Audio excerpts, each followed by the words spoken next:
A recent study has shown that when a woman is suffering a heart attack in a public place, people are very unwilling to give her CPR. And the reason being they are afraid of sexual harassment type suits. And so the question is, how do we change this? And the change is really, well, one, remember, if you are a first responder, you are covered by the Good Samaritan laws. And when I say a first responder, I mean if you've had the training for CPR, even if you're not an ambulance driver or an EMT or something like that, and you help someone or attempt to help someone, you are covered or protected by law from any what we call incidental damages, and including any charges of sexual harassment, theoretically.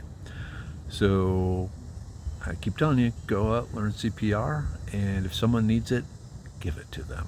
All right? Okay, later.